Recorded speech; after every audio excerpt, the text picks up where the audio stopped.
విమల గారు 40 సంవత్సరాల కింద రాసినటువంటి కవిత చదివి ఈ కవిత ఇంకా చదవవలసినటువంటి పరిస్థితి వచ్చినందుకు బాధపడుతున్నది. వచ్చినందుకే కాదు, ఆ రోజు కంటే ఇవాళ ప్రాచుర్యంలోకి వచ్చింది అందాల పోటీలు. మీరు రాసినప్పుడు అది ప్రపంచంలో బయట దేశంలో ఎక్కడో జరుగుతున్నది కానీ భారతదేశంలో జరుగుతలేదు. కానీ ఇవాళ భారతదేశానికి వచ్చింది 96లో. భారతదేశానికే కాదు తెలంగాణకు కూడా వస్తాని వాళ్ళ తెలంగాణకు వచ్చింది. అది దుస్థితి. అప్పుడు ఉన్నంత వ్యతిరేకత కూడా ఇప్పుడు లేదు. చాలా విషాదం ఏంటంటే 96లో మంజీరా రచన సంఘం ఆనాడు బెంగళూరులో పోటీలు జరుగుతూ ఉన్నప్పుడు పెద్ద చర్చ జరిగింది, దేశవ్యాప్తంగా పెద్ద చర్చ జరిగింది. మంజీరా రచన సంఘం చిన్న చిన్న పట్టణాల్లో కూడా దుబ్బాకలో పెద్ద ఊరేగింపు చేసినాం. మబ్బుల బుచ్చిరాజం రెడ్డి, ఆ బుచ్చిరాజం ద్వారా ఆనాడున్న జర్నలిస్టుల సహకారంతో మంజీరా రచన సంఘం దుబ్బాకలో స్కూళ్ళు కాలేజీలు బాయ్కాట్ చేసి పెద్ద ఎత్తున ఒక ఊరేగింపు చేసినాం. ఇవాళ నాకు తెలిసి ఎక్కడ ఏ పట్టణంలో కూడా ఏ సంస్థ కూడా స్కూళ్ళు బైకాట్ చేసి కాలేజీలు బైకాట్ చేసి ఊరేగింపు చేసిన సందర్భం ఇవాళ లేదు. 30 ఏళ్ల తర్వాత, 30 ఏళ్ల కింద ఉన్న చైతన్యం ఇవాళ లేదు. ఇవాళ చేయడానికి సాహసం కూడా లేదు. ఇవాళ చేయడానికి తగిన వాతావరణం కూడా లేదు. ఇవాళ అందాల పోటీల గురించి మాట్లాడితే మనకెందుకులే అనుకునేటటువంటి ఒక వాతావరణం ఉంది. 30 ఏళ్ల కింద మనమే మాట్లాడాలనుకునేటటువంటి ఒక సందర్భం ఉంది.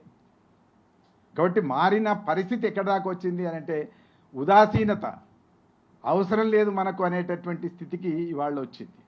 అయినా మంజీరా సంఘం ఎందుకు మాట్లాడుతున్నది అంటే అది కూడా సిద్దిపేటలో పెట్టి లేదా దుబ్బాకలో పెట్టేటటువంటి పరిస్థితి నుంచి హైదరాబాద్లో పెట్టి ఎందుకు మాట్లాడుతుందంటే అందాల పోటీలు ప్రపంచం నుంచి దేశానికి వచ్చి, దేశం నుంచి రాష్ట్రానికి వచ్చి హైదరాబాద్ రాజధాని నడిబొడ్డున జరుగుతున్నది కనుక అదే నడిబొడ్డులో మంజీరా రచన సంఘం వాయిస్ వినిపించాలని ఈ సమావేశం ఏర్పాటు చేయడం జరిగింది. నేను పట్టుదల దేశపతి శ్రీనివాస్దే. నేను కూడా ఎందుకు లేవయ్యా అన్నాను. నేను కూడా ఉదాసీనంలోకి వెళ్ళిపోయాను. కారణం ఏంటిది అని అంటే ఇంత పెద్ద సమాజంలో ఒక పెద్ద ఉద్యమం చేసి అనేక ఉద్యమాలు నడిపినటువంటి సమాజం ఇవాళ ఉదాసీనంగా నిర్లిప్తంగా మారిపోయినటువంటి పరిస్థితిలో ఇది అవసరమా అని అనుకున్నప్పుడు అవసరమే, చిన్న గొంతుతోనైనా అవసరమే. మా విరాట్ సహకరించడం వల్ల ఇక్కడ పెట్టినాం చిన్న హాల్ అయినా కూడా. ఎందుకు చిన్న గొంతు అయినా ఇవాళ అవసరమే అంటే గొంతు వినిపించకుండా నిర్లిప్తంగా ఉన్నదానికంటే చిన్న గొంతుతోనైనా లో గొంతుతోనైనా మన నిరసన ప్రకటించడం అనేటువంటిది వాళ్ళ అవసరం. అందుకని విమలను ఎన్నుకొని వాళ్ళ మాట్లాడి ఒకప్పుడు స్త్రీని ఆస్తిగా భావించినటువంటి సందర్భం తను చెప్పారు. భూస్వామ్య సమాజం స్త్రీని ఆస్తిగా భావించింది. అంతకంటే ముందుకు వెళ్ళిపోతున్నటువంటి పెట్టుబడిదారీ సమాజం లేదా వ్యాపార ప్రపంచం ఇవాళ స్త్రీని అంగడి సరుకుగా మార్చింది. అన్న ఆస్తి నాడు ఉండే ఆ కాస్తో కూస్తో సౌకర్యం కూడా ఇవాళ స్త్రీకి లేనటువంటి పరిస్థితి ఏర్పడ్డది. ఏంటిది సౌకర్యం? సౌకర్యం అంటారా అని అనొచ్చు. సౌకర్యం కాదైనా వాదించినా పర్వాలేదు, కానీ ఆస్తిగా ఉన్న రోజున ఒకరిద్దరి చేతుల్లో ఉండేది. అట్లా ఉండాలని నేనేం కోరుకుంటలేను, అది కూడా. కానీ ఆనాడు కనీసం స్త్రీ ఒకరిని నమ్ముకుంటే, నేను మన ఆయన మధురాంతకం నరేంద్ర నవల చదువుతూ ఉంటే, ఏమన్నా నవల పేరే ఉండనబ్బా, మనోధర్మ పరాగం వస్తుంది కానీ మనోధర్మ పరాగములో అందులో దేవదాసి స్త్రీలు ఒక కుటుంబం అతను వదిలేస్తే ఎట్లా అని ఇంకో కుటుంబాన్ని ఇంకొక యజమాని చూసుకోవాల్సినటువంటి పరిస్థితి వరకే ఉన్నది ఆనాడు. అది సమస్య. కానీ ఇవాళ పరిస్థితి ఏంటిదంటే ఎన్నిసార్లు ఎన్ని చోట్లకి మారాలనో తెలియనటువంటి ఒక దుస్థితిలోకి వాళ్ళు వచ్చింది. సరుకుగా మారిన తర్వాత, ఆస్తిగా ఉన్నప్పుడే కొందరి చేతుల్లో ఉంటుంది, సరుకుగా మారిన తర్వాత ఎన్ని చేతుల్లోకైనా పోయేటటువంటి ఒక మార్కెట్లో ఒక అమ్మబడుతున్నటువంటి స్థితి ఉంటుంది ఇవాళ. అందుకని ఏంటిదంటే సరుకుగా మారింది కనుక పోటీలు వచ్చినాయి. ఆస్తిగా ఉన్నప్పుడు పోటీలు లేవు. ఆస్తిగా ఉన్నప్పుడు సౌందర్యానికి కొలమానాలు ఉన్నమాట నిజమే, కానీ మరీ కొలతలు లేవు. ఆ రోజున గజగమన అన్నారు కావచ్చు, హంసయాన అన్నారు కావచ్చు, కానీ క్యాట్ వాక్ అనలేదు. రకరకాల పేర్లతో పిలిచారు. హంసలాగా నడిచింది కనుక హంస అన్నారు కావచ్చు. ఇవన్నీ కరెక్ట్ అని కాదు, కానీ కనీసం ఇట్లా ఒక వైవిధ్యం ఉండడానికి స్త్రీ సౌందర్యానికి లేదా స్త్రీ నడకకి వైవిధ్యం ఉండడానికి అవకాశం ఉంది. కానీ ఇవాళ వైవిధ్యం అంతా లేదు. ప్రపంచమంతా కూడా స్త్రీ ఒకలాగానే ఉండాలి, ఒకే కొలతలతో ఉండాలి, ఒకే నడక నడవాలి, ఒకే ఆహారం తినాలి, ఒకే వేషధారణలో ఉండాలి. అప్పుడు మాత్రమే మీరు మార్కెట్లో పోటీలో చలమని అవుతారు. కాబట్టి పోటీలు తీసుకొచ్చినటువంటి మార్పు ఏంటిదంటే వైవిధ్యాన్ని అంతా తీసేసి ప్రకృతికి దగ్గరగా ఉండేటటువంటి స్త్రీ సహజత్వాన్ని అంతా తీసేసి ఇవాళ ఒక కృత్రిమమైనటువంటి పద్ధతి ఇవాళ తీసుకొచ్చేసి మార్కెట్లోకి ఈ ధోరణి నడిపిస్తున్నటువంటి పరిస్థితి. కనుక ఇవాళ ఖచ్చితంగా మంజీరా సంఘం తను స్పష్టతను ఇవ్వదలుచుకుంది, మాట్లాడదలుచుకుంది. ఏంటంటే అందాల పోటీలు వ్యాపార సంస్కృతిలో భాగంగా ముందడికి తీసుకొచ్చి ఇవాళ ఎక్కడికక్కడ సరే ఒక 20 రోజులు నెల రోజులు ఇందాక మేడం చెప్పారు, విమల గారు చెప్పారు, నెల రోజులో 20 రోజుల్లో పోటీలు అయిపోతాయి. తర్వాత హైదరాబాద్ మర్చిపోవచ్చు, తెలంగాణ మర్చిపోవచ్చు. కానీ తెలంగాణలో ఉన్న యువతులు కానీ స్త్రీలు కానీ అంత తొందరగా వదిలిపెట్టేటటువంటిది కాదు. ఇది మార్కెట్ సంస్కృతి ఎట్లా ఉంటుంది అని అంటే వెంటాడుతుంది, మీ ఇంట్లోకి వస్తుంది, మనల్ని రకరకాలుగా వేధించేటటువంటి స్థితి ఉంటుంది. ఇవాళ కనుబొమ్మల దగ్గర నుంచి కత్తిరించుకునే పరిస్థితి, ఈ పాపెట్ల దాకా ఇవన్నీ చేసుకునే పరిస్థితి, ఇవన్నీ కూడా ఎక్కడి నుంచి వచ్చినాయి? వీటికి సంబంధించినటువంటి మనకు సరిగ్గా భారతదేశంలోకి వచ్చినాకనే వచ్చే ముందటం బ్యూటీ పార్లర్లు వచ్చినాయి. అంతకంటే ముందు ఇంత విస్తృత సంఖ్యలో లేవు. చిన్న చిన్న పట్టణాల నుంచి పల్లెల దాకా కూడా ఇవాళ బ్యూటీ పార్లర్లు వచ్చినాయి. అంటే దీని వెనక ఇందాక మేడం చెప్పినట్టు పెద్ద వ్యాపార సంస్కృతి ఉంది. మొన్న ఎవరో ఒక ఆయన చాలా మంచి మాట అన్నారు, నాకు అనిపించింది. మనం అనుకుంటున్నాం యుద్ధం పాకిస్తాన్కు భారతదేశానికి అని. యుద్ధం భారతదేశ పాలకులో పాకిస్తాన్ పాలకులో చేస్తున్నారని. కానీ కాదు, ఈ యుద్ధం వ్యాపార ప్రపంచం చేస్తున్నది అని చెప్పి ఒకరు మాట్లాడారు. నిజంగా కూడా వ్యాపార ప్రపంచం చేసింది. రెండు దేశాల మధ్యన కాదు, ఎక్కడి నుంచి పెట్టాలి, ఎప్పుడు యుద్ధం చేయించాలి, ఎప్పుడు వాళ్ళ మధ్యన సీజ్ఫైర్ కాల్పుల విరమణ జరిపించాలి, ఎప్పుడు రాజీ కుదుర్చాలనేటువంటిది కూడా ఇవాళ ప్రపంచమే లేదా ప్రపంచ వాణిజ్య సంస్థలే నిర్ణయిస్తున్నటువంటి ఒక స్థితి ఉంది. ఆయుధ వ్యాపారం, ఆ ఆయుధ వ్యాపారం అనేటువంటిది మనం దాన్ని అర్థం చేసుకుంటే ఆయుధ వ్యాపారానికి నాకు అర్థమైన కాడికి ఈ మనుషుల వ్యాపారానికి లేదా అందాల వ్యాపారానికి దగ్గర సంబంధం ఉన్నదని నేను అనుకుంటున్నాను. మీరు ఉదాహరణలోకి వెళితే అద్నాన్ ఖషోగి అని ఒక ఆయుధ వ్యాపారి ఉండేవాడు. అద్నాన్ ఖషోగి అనేటువంటి ఆయన ప్రపంచంలో పెద్ద పేరుగన్నటువంటి ఆయుధ వ్యాపారి. ఆయన ఆయుధ వ్యాపారానికి ఉపయోగపడినటువంటి వ్యక్తి అంటే ఎవరంటే మిస్ పమెల్లా బోర్డస్ అనే ఒక ఆమె ఉండేది. అందగత్తె ఆమె, ప్రపంచంలోనే అందగత్తెగా పేరున్నటువంటి ఆమెను ఈయన ఈ ఖషోగి ఉపయోగించి దేశానికి ఆయుధాలు అమ్మినటువంటి పరిస్థితి. అంటే ఈ ఉదాహరణ ఎందుకు చెప్పానంటే ఇవాళ ఈ ఆయుధాలు అమ్ముకునేటటువంటి పోటీ ఒకవైపు అయితే, ఇంకొక వైపు ఈ అందాలు నిర్వహించేటటువంటి పోటీ, అందాల్లో ఎన్నికైనటువంటి వాళ్ళ ద్వారా చేయబోయేటటువంటి ఒక ప్రపంచానికి సంబంధించినటువంటి పోటీని దీంట్లో తీసుకురాదు. ఈ రెంటి మధ్యన ఇవాళ మార్కెట్, ఈ రెండింటిని నిర్వహిస్తున్నది కూడా మార్కెటే. అందుకని మనకేదో ఇక్కడ పాలకుడు లేదా ఇక్కడ ముఖ్యమంత్రి చేస్తున్నాడు అని అనిపిస్తుంది. కానీ ఇక్కడ ముఖ్యమంత్రి కాదు. ఇక్కడ ముఖ్యమంత్రి కేవలం ఇట్లా చెయ్యి అని ఇంకొక మన దేశానికి సంబంధించిన ఇంకొక పై ఆయన చెప్తే ఈయన చేస్తున్నాడని నేను వింటున్నాను. ఆ పై ఆయన చెప్తే ఈయన చేస్తున్నాడు అంటే వీళ్ళిద్దరు కూడా కాదు, వీళ్ళిద్దరి పైన ఇంకెవరో ఉన్నారు. ఆ వ్యాపార ప్రపంచం వీళ్ళిద్దరితో చేయిస్తుంది. దీని వెనక ఇంత కథ ఉంటుంది. ఇంత కథ ఉంటుందంటే ఉంటుంది. అది ఎంత దాకా వస్తుంది అని అంటే ఒక ఆయన నిన్న నేను చూస్తున్నాను, కాళ్ళు గడుగుతారా అని కొంతమంది కాళ్ళు గడగడం ఒక వివాదం అయింది.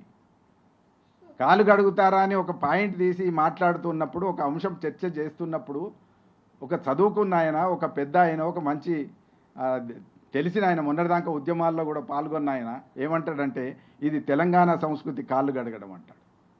కాళ్ళు ఎవరి కాళ్ళు గడుగుతారు? తెలంగాణ సంస్కృతి అయిందొచ్చు, భూస్వామ్య సంస్కృతో వివాహ సంస్కృతో ఏదన్నా ఉంటే ఎవరి కాళ్ళు గడుగుతారు? ఇంట్లో వాళ్లకు, ఇంట్లోకి వచ్చిన వాళ్లకు, ఇంట్లోకి కావలసిన వాళ్లకు. ఇవాళ నువ్వు మొత్తం ప్రపంచమంతటిని తీసుకొచ్చేసి అక్కడ కూర్చుండబెట్టి ఆమెకు చేతనవుతుంది కూర్చుండబెట్టి కాళ్ళు గడిగేటటువంటి పద్ధతి చాలా తక్కువ సందర్భాల్లో ఉంటుంది. కూర్చుండబెట్టి కేవలం ఆమె నుంచి చిన్న స్పందన కూడా లేదు. ఈ నీళ్లు తెచ్చినటువంటి ఆమె కాళ్ళు గడిగి, ఆ నీళ్లు పోసి కాళ్ళు గడిగి, ఈయన ఏం చెప్తాడంటే మీకు ఎక్కడైనా వీడియోలో ఆమె చెయ్యి కాళ్ళను తాకిందా అంటాడు. కాళ్ళను తాకింది, కడిగింది. అది చూడదలుచుకుంటే, చూడదలిచేటటువంటి కన్ను ఉంటే నీకు కనబడుతుంది. కానీ అది చూడదలుచుకోలేదు కనుక ఈ తెలంగాణ సంస్కృతి పేరు మీదనో ఇంకొకరి పేరు మీదనో కప్పితే అది సరైనటువంటిగా. తెలంగాణ సంస్కృతి అనేటువంటి పేరు మీద మేమంతా మాట్లాడినప్పుడేమో చేతిలో ఉన్న బతుకమ్మ తీసేస్తారు, అది కొందరి సంస్కృతి అంటారు. ఇవాళ్ళనేమో ఆ కాళ్లకు నీళ్ళు ఇచ్చే, ఎందుకు కాళ్ళకు నీళ్ళు ఇచ్చారో దాన్ని వెనక నేపథ్యం ఏంటిది?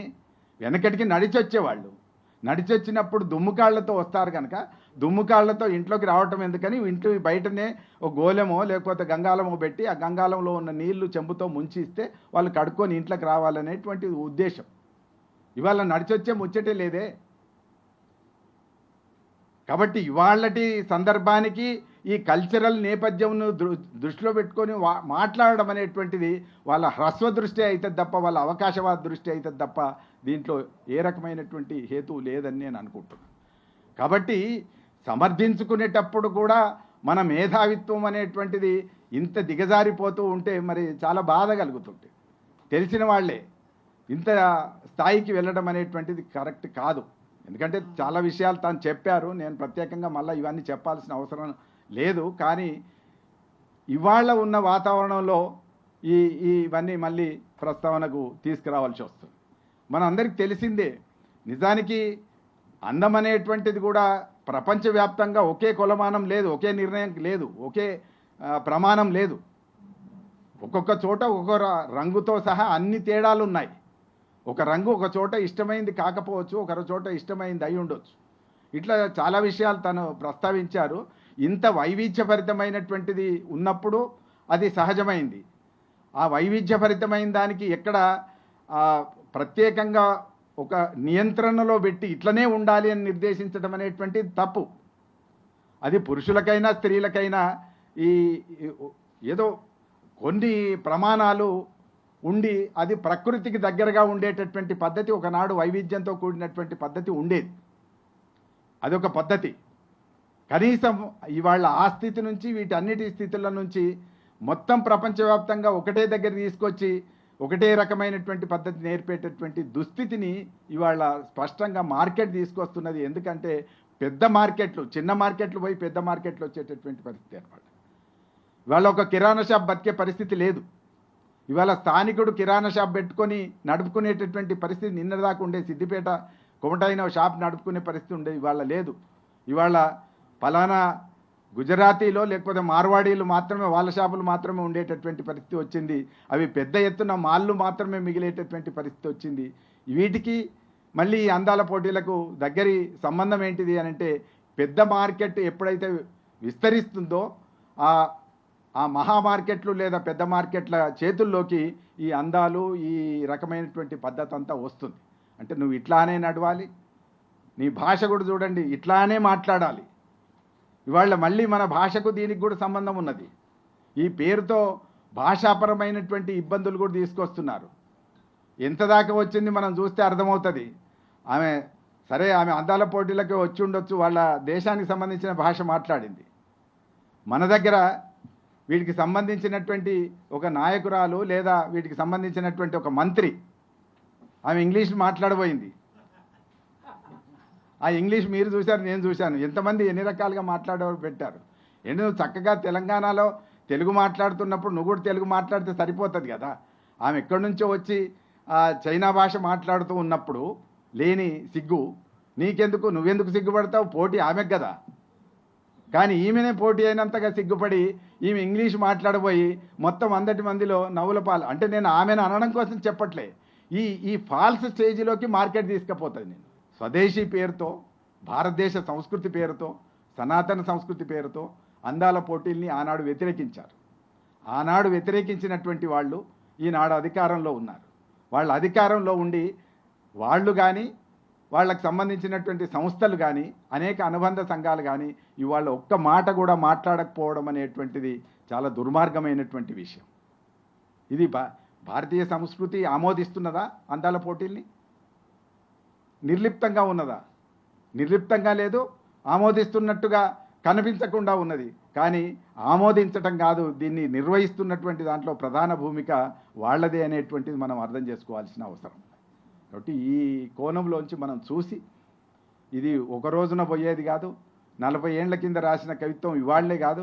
మీరైతే ఎట్లయితే దీనికి ఆ, ఈ పోయం ఆ, మళ్ళీ తిరిగి ఉపయోగించే పరిస్థితి రావద్దని మీరు ఎట్లా కోరుకున్నారో మేము కూడా అట్లా కోరుకున్నా. ఇది ఈ పోయం కనీసం ఎంత లేదన్నా కానీ శతాబ్దాల దాకా ఉంటుందని నేను అనుకుంటున్నా. ఎందుకనంటే ఈ సంస్కృతి పురుషుడి సంస్కృతి అంత తొందరగా మారదు, వ్యాపార ప్రపంచం కూడా అంత తొందరగా మారదు. ఇవాళ ఏఐ వస్తున్నది, ఆర్టిఫిషియల్ ఇంటెలిజెన్స్ అనేటువంటిది వచ్చింది. ఆ వచ్చిన తర్వాత ఇంకా వికృతమైనటువంటి రూపాలు వస్తాయి అని చెప్పి భయపెడుతున్నటువంటి ఇందాక మా విరాతే అంటున్నాడు రేపు పొద్దున్న దీన్ని తట్టుకోవడం ఇంకా కష్టమని. ఆ రేపు పొద్దున దీన్ని ఇంకా తట్టుకోవడం అనేటువంటి దాన్ని మనం ఇప్పుడు ఊహిస్తుంటేనే చాలా కష్టంగా కనబడుతున్నది. కాబట్టి ఇవాళ నైపుణ్యం అనేది అని ఒకటి ఉంది, కానీ నైపుణ్యం కంటే కూడా వ్యాపారమే ప్రధానమైనటువంటి పరిస్థితి ఉంది. లాభం వస్తుందంటే ఏదైనా చేయొచ్చు, ఆ లాభం వస్తుందంటే కృత్రిమత్వం కూడా ఓకే. అట్లాంటి కృత్రిమ విలువలతోని, కృత్రిమ నడకతోని, కృత్రిమ భాషతోని, కృత్రిమ సంస్కృతితోని ఇవాళ ముందుకొస్తున్నటువంటి ఈ మార్కెట్ని, వ్యాపార ప్రపంచాన్ని మనమందరం అర్థం చేసుకొని ఇది ఒక్క స్త్రీలకు పురుషులకు మాత్రమే సంబంధించినటువంటి అంశం కాదు. ఇది క్రమక్రమంగా వస్తువులు అమ్ముకునేటటువంటి వినిమయ సంస్కృతిగా, సరుకుల మాయగా, సరుకుల సంస్కృతిగా మారినటువంటి పరిస్థితి ఉంది కనుక సరుకుగా స్త్రీని మార్చడం అనేటువంటిది ఒక సజీవంగా ఉండేటటువంటి, ఒక వ్యక్తిత్వంతో ఉండవలసినటువంటి, ఒక సాధికారత్వం ఉండవలసినటువంటి ఒక స్త్రీని ఆమె వ్యక్తిత్వాన్ని హననం చేయటం, ఆమె శరీరాన్ని హననం చేయటం, ఆమె ఆలోచన విధానాన్ని మరల్చటం, ఆమెను అనేక రకాలుగా చిత్రహింస పెట్టడం, ఒక శరీరాన్ని పెట్టడం కాదు ఇది, ఆమె ఆలోచనలను కూడా హింసించడం, ఆమె ఆలోచనలు కూడా మార్చివేయటం, అట్లనే ఆమె సాంస్కృతికంగా ఉంటే ఆమె ఆ సంస్కృతిని కూడా మార్చివేయటం. ఇవాళ ఎవరు ప్రత్యేకంగా వీళ్ళు ఏదో అన్నారు ఇక్కడ, కానీ తెలంగాణ సంస్కృతితో ప్రపంచంలో గెలవచ్చు అని అన్నప్పుడు కదా ప్రపంచంలో గెలవడం. ప్రపంచంలో ఇట్లా ఉంటేనే గెలుస్తామని అంటే ఈమె కూడా మార్చుకొని, ఒకవేళ తెలంగాణ నుంచి ఒక సుందరి వస్తే, మిస్ తెలంగాణ అనేటువంటిది కండక్ట్ చేసి ఒక సుందరి వస్తే ఆమె కూడా ప్రపంచ పోటీల్లో పాల్గొన్నప్పుడు ఆ ప్రపంచ పోటీలో ఏ ప్రమాణాలు ఉన్నాయో ఆ ప్రమాణాల్లో మాట్లాడవలసి వస్తుంది. కాబట్టి ఇక్కడ సంస్కృతిని కూడా మార్చుకోవాల్సినటువంటి పరిస్థితి తీసుకొస్తున్నటువంటి ఈ ప్రభుత్వాలకు, ఈ రకమైనటువంటి వ్యాపార ప్రపంచానికి మనం సరైనటువంటి హెచ్చరిక చేయాల్సినటువంటి అవసరం ఉన్నది. ఇది హెచ్చరిక చేసేంత పెద్దది కాకపోవచ్చు, కానీ మన నిరసన గొంతును ప్రకటించేటటువంటి ఒక ప్రయత్నం ఇవాళ మంజీరా సంఘం చేసినందుకు